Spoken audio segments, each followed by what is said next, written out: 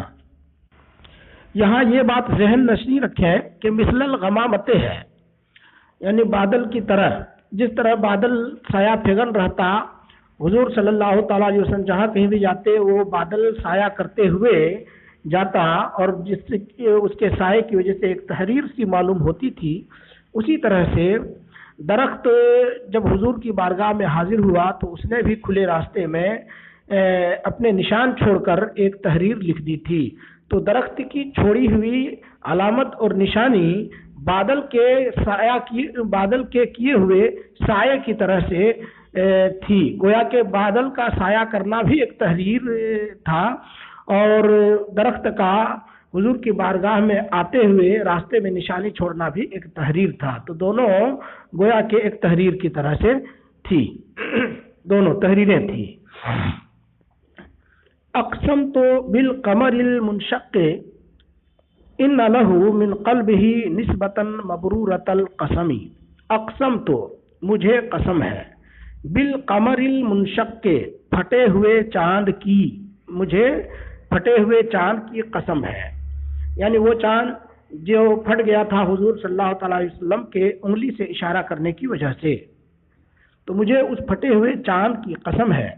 ان لہو بے شک اس چاند کو، من قلب ہی حضور کے دل مبارک سے، نسبتاً ایسی نسبت حاصل ہے، مبرورۃ القسمی جس میں قسم سچی ہوتی ہے، سچی قسم والی نسبت حاصل ہے. اس شعر کا مفہوم یہ ہے کہ اللہ کے رسول صلی اللہ تعالی علیہ وسلم نے چاند کی طرف اشارہ فرمایا تھا تو چاند دو ٹکڑوں میں بٹ گیا تھا.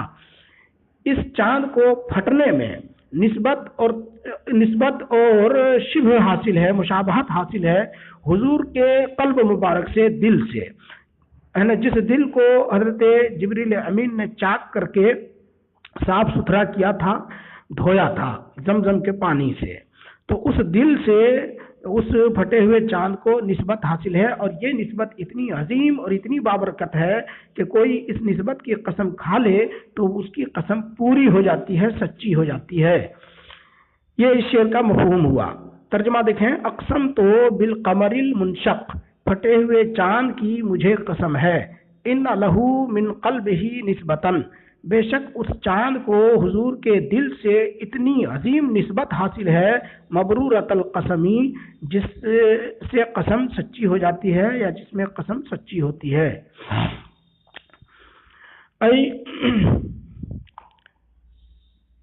حلفت بالقمر المنشق باشارت اصبع النبی صلی اللہ علیہ وسلم بان لذلك القمر نسبتاً عظیمتاً بقلب النبی صلی اللہ تعالی علیہ وسلم وتلك النسبة لو اقسم عليها لبر في يمينه وصدق. وما حوى الغار من خير ومن كرم وكل طرف من الكفار عنه عمي.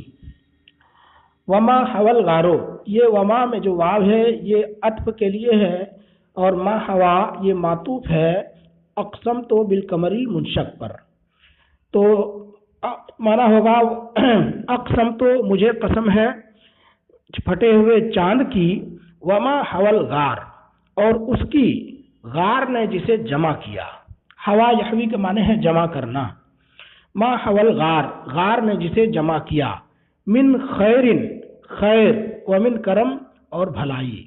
غار نے جو خیر اور بھلائی جمع کی اس کی مجھے قسم ہے. وَكُلُّ طَرْفٍ مِّنَ الْكُفَّارِ عَنْهُ عَمِي.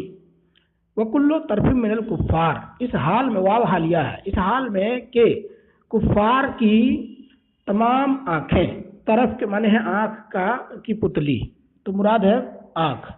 وَكُلُّ طَرْفٍ مِّنَ الْكُفَّارِ، حالانکہ کفار کی آنکھیں عنہ اس غار سے عمی اندھی تھی.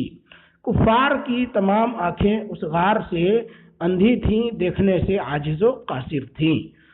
اس شعر میں قسم کھائی گئی ہے غار کی، اور غار میں جو کچھ بھی خیر اور بھلائی چھپی تھی اس کی، اور اس کے ساتھ ہی یہ بھی بیان فرما دیا کہ اس غار سے کفار کی آنکھیں اندھی تھیں۔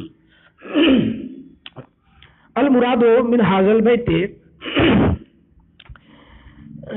اي حلفت بخير وكرم جمعه الغار بسبب سكونة النبي صلی اللہ تعالی علیہ وسلم وصاحبه الصدیق رضی اللہ تعالی عنہ، والحال ان ابصار الكفار وانظارهم ذهبت وعميت اي صارت عميا۔ حضرت ابوبکر صدیق اور حضور صلی اللہ تعالی علیہ وسلم کے اس غار میں تشریف لے جانے کی وجہ سے اس غار نے جو نیکیاں حاصل کی تھیں، جو بھلائیاں سمیٹی تھی، ان بھلائیوں اور نیکیوں کی قسم کھائی ہے اس شعر میں۔ دوسرا شعر سماعت کریں۔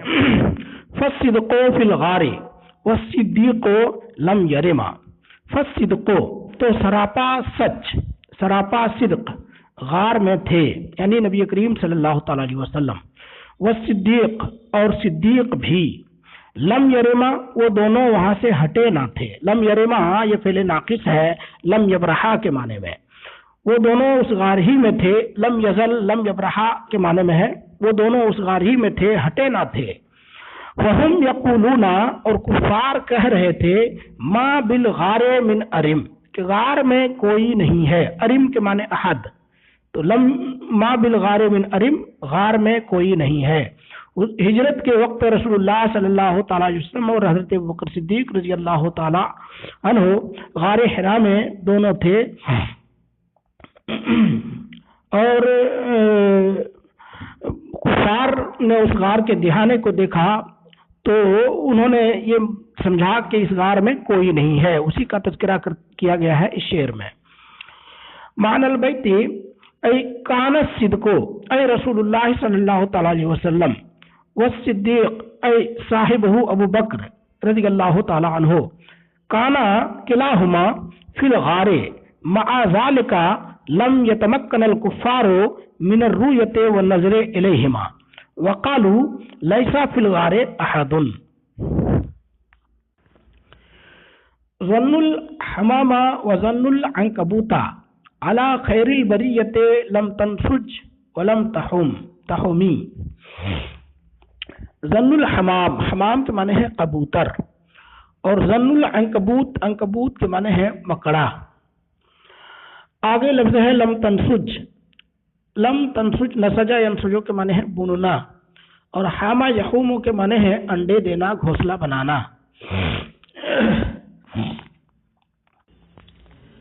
ظنو کفار نے سمجھا، الحمامہ کبوتری کو، وظنو العنکبوتا اور مکڑے کو انہوں نے سمجھا۔ کیا سمجھا؟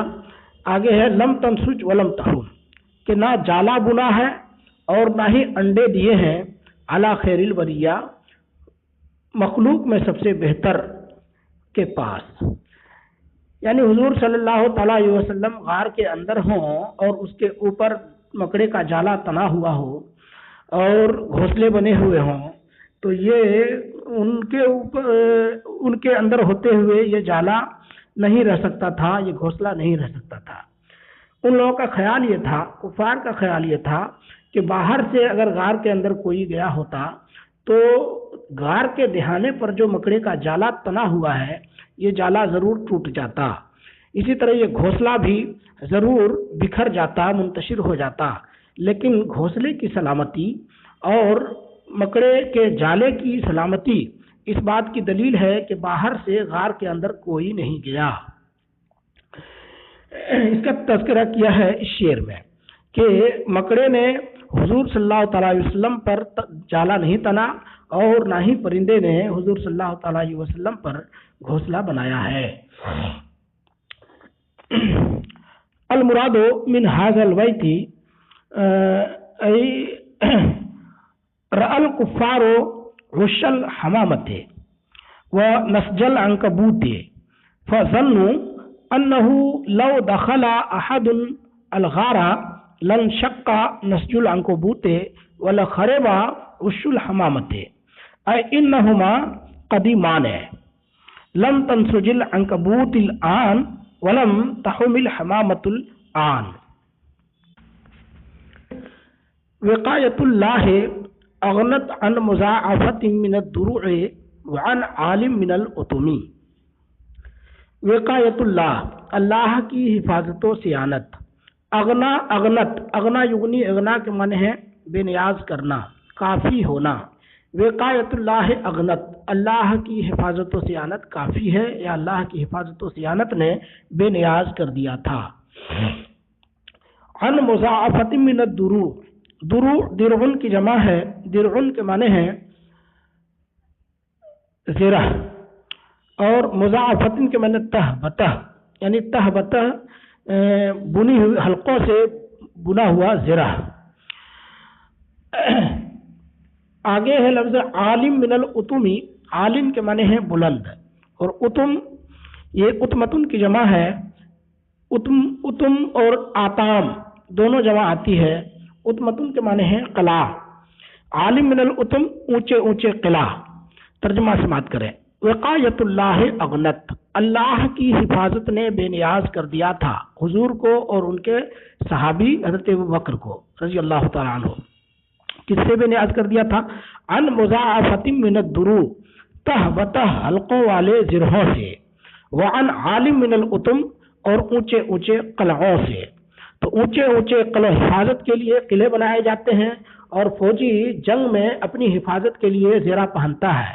تو اللہ تعالیٰ کی حفاظت و صیانت ایسی ہے کہ پروردگار عالم نے اپنے محبوب اور ان کے ساتھی حضرت ابوبکر صدیق رضی اللہ تعالیٰ عنہ کی حفاظت فرمائی دنیا کے سب سے کمزور ترین چیز سے، یعنی مکڑے کے جالے سے اور پرندے کے گھونسلے سے، انڈے سے، پرندے کے انڈے سے.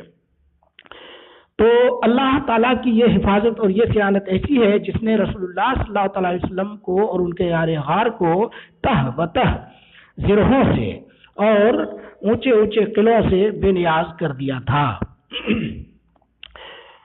یقول الامام البوصیری رحمۃ اللہ تعالی علیہ فی هذا البیت ان حفاظت اللہ تعالی وصیانتہ اغنت ای کفتہما ای صیانت اللہ تعالی حسب النبی حسبہ صلی اللہ تعالی علیہ وسلم عن الدروع المنسوجۃ حلقتین حلقتین وعن الحصون العالیہ.